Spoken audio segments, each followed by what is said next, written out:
हज़रत जाबिर रज़ी अल्लाह ताला अन्हु रसूलुल्लाह सल्लल्लाहु अलैहि वसल्लम के साथ सफ़र में थे।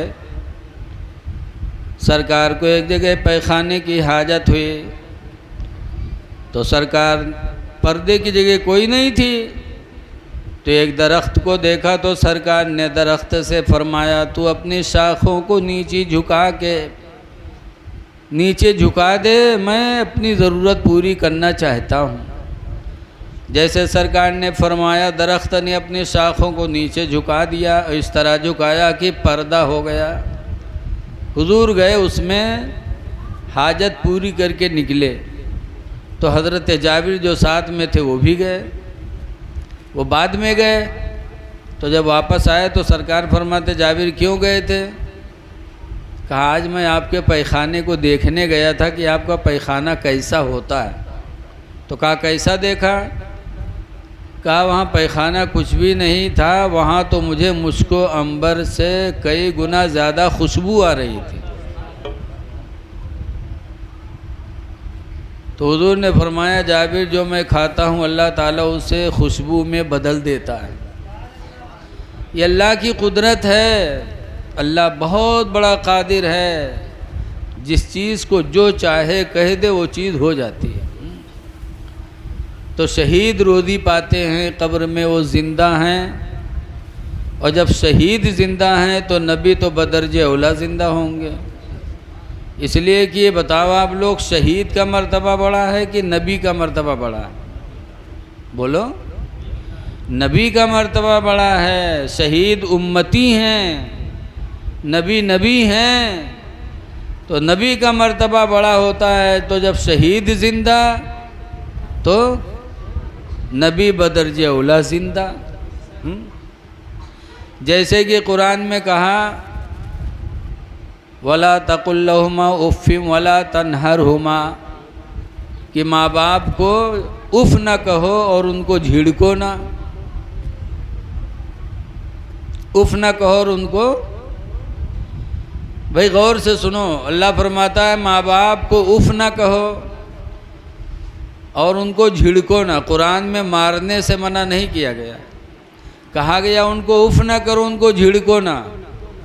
तो कोई अपने अब्बा अम्मा के यहाँ लतियावे और उसे मना करो तो कहे नहीं, कुरान में यूँ कहा लिखा है लात ना मारो, ये लिखा है उफ़ ना कहो, बस तो उफ़ हम नहीं कहेंगे।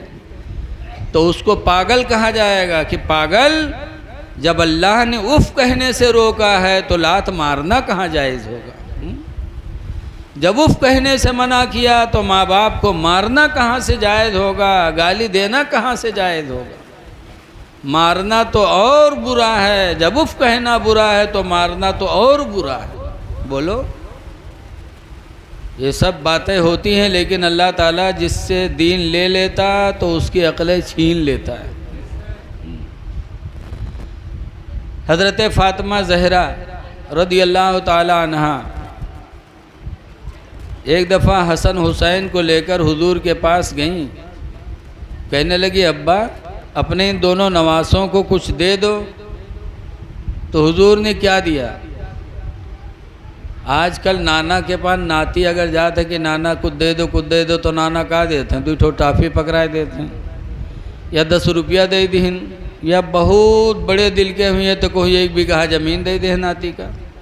लेकिन रसूलुल्लाह ने क्या दिया? जब हज़रत फ़ातिमा ज़हरा ने अपने बच्चों के लिए मांगा कि अब्बा जान हसन हुसैन को कुछ दे दो, तो सरकार ने फरमाया कि हसन को मैंने अपना इल्म दिया और हुसैन को मैंने अपनी बहादुरी दे दिया। हसन को हुजूर ने अपना इल्म अता फरमाया, हुसैन को बहादुरी दी। इससे पता चला कि रसूलुल्लाह से मांगना नाजायज़ नहीं है। जैसे कि लोग कहते हैं कि नबी वली से कुछ मांगना नहीं चाहिए। फ़ातिमा ज़हरा अहले बैत में से हैं, इन्होंने सरकार से मांगा। मांगना नाजायज़ होता तो ना मांगती, और अगर नाजायज़ होता तो मांग लिया था तो सरकार डांट देते, लेकिन डांटा नहीं बल्कि अपने नवासों को फ़ातिमा के कहने पे अता फरमाया। इसलिए अल्लाह वालों से मांगना यह अहले बैत का तरीक़ा।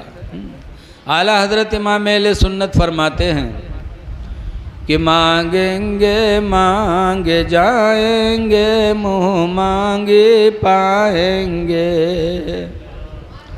मांगेंगे मांगे जाएंगे, मुँह मांगी पाएंगे। सरकार में न लाह न हाजत अगर की है। हज़रत फ़ातिमा ज़हरा के घर 3 दिन चूल्हा नहीं जला, चूँकि गरीब बहुत थे हज़रत अली। इतने गरीब थे कि जब फ़ातिमा से शादी हुई तो शादी के 2 साल हो गए और फ़ातिमा की रुखसती नहीं कराया। तो मदीने के लोग कहने लगे, अली 2 साल हो गए आपकी शादी हुई और फ़ातिमा को रुखसत करा के नहीं लाए। तो हज़रत अली कहते, कहाँ लिया, मेरे पास घर भी तो नहीं है। तो मदीने के एक अंसारी खड़े हो गए, उन्होंने कहा, अल्लाह के शेर, मदीने मनव्वरा में हमारे 2 मकान हैं, दोनों मकानों को देख लो, जो तुम्हें पसंद आ जाए वो तुम्हें नजराना दे दूँ। कैसे कैसे अंसारी थे अल्हम्दुलिल्लाह। हज़रत अली शेर खुदा ने उनके दोनों मकानों को देखा, जो मकान पसंद आ गया उस अंसारी ने हज़रत अली को अपना मकान दे दिया। जब मकान वाले हो गए तो अपनी बीवी फ़ातिमा की रुखसती कराया हज़रत अली शेर खुदा ने। बहुत गरीब थे। तो 3 दिन हो गया घर में चूल्हा नहीं जला। चौथे दिन हज़रत अली शेर खुदा कहीं से थोड़ा जौ लाए, हज़रत फ़ातिमा ने उसको चक्की में पीसा, फिर रोटी बनाए। तो कितनी रोटी बनी, बहुत थोड़ा सा था, तो 1 रोटी तैयार हुई। जब खाने के लिए बैठी, कई लोग थे खाने में, हज़रत अली, हसन हुसैन, ज़ैनब वगैरह सब थी। जब खाने के लिए बैठी तो हज़रत फ़ातिमा को अपने बाप की याद आई कि हम सब खाने जा रहे हैं, अब्बा हमारे पता नहीं खाए कि नहीं खाए। तो हज़रत फ़ातिमा ज़हरा ने रोटी में से एक टुकड़ा लिया और हुजूर के पास गई। हुजूर ने देखा, फ़ातिमा रोटी का टुकड़ा लाई हो? कहाँ अब्बा, 3 दिन हो गया चूल्हा नहीं जला था। चौथे दिन अली थोड़ा सा जौ लाए थे तो मैंने चक्की में पीस कर 1 रोटी बनाई। तो मेरे दिल ने गवारा न किया कि हम लोग खाएं, आप न खाएं, तो इसलिए 1 टुकड़ा उसमें से मैं आपके लिए लाई हूँ। तो हुजूर ने उसमें से 1 नवाला ले करके अपने मुंह में रखा और फरमाया, फ़ातिमा ये 1 हफ्ता के बाद पहला लुक़मा है जो मेरे मुंह में आज जा रहा है। 1 हफ्ता के बाद पहला लुक़मा जो मेरे मुंह में गया। अब इसमें 2 बातें देखो कि फ़ातिमा ने अपने बाप से कितनी मोहब्बत की। पता चला कि बच्चियों के दिलों में माँ बाप की बड़ी मोहब्बत होती है, कि खाने वाले कई लोग 4 दिन के बाद 1 रोटी तैयार हुई तो बग़ैर बाप को खिलाए उनके दिल ने खाना गवारा न किया। हवाई लड़का जिके साथ जिकी छठी धूमधाम से होत है, वो कई मेहरुआ जैसे आवत है, कान फूंकत है, वो अलग हो जाते। और के बाद मछली बन रही, बिरयानी बन रही, जर्दा बन रहे, खा रहे हैं। अब्बा खाए कि नहीं खाए, माँ खाए कि नहीं खाई, बीवी के चक्कर में अलग हो गए। अच्छा सच्चा खा रहे हैं, बना रहे हैं, मौज कर रहे हैं, माँ बाप की परवाह नहीं। बच्चियाँ माँ बाप से बहुत मोहब्बत करती हैं, इसीलिए बच्चियों से मोहब्बत करना चाहिए। अल्लाह के नबी फरमाते हैं कि बाहर से कोई चीज़ खाने की लाओ तो घर में सबसे पहले बच्चियों के हाथ में रखो।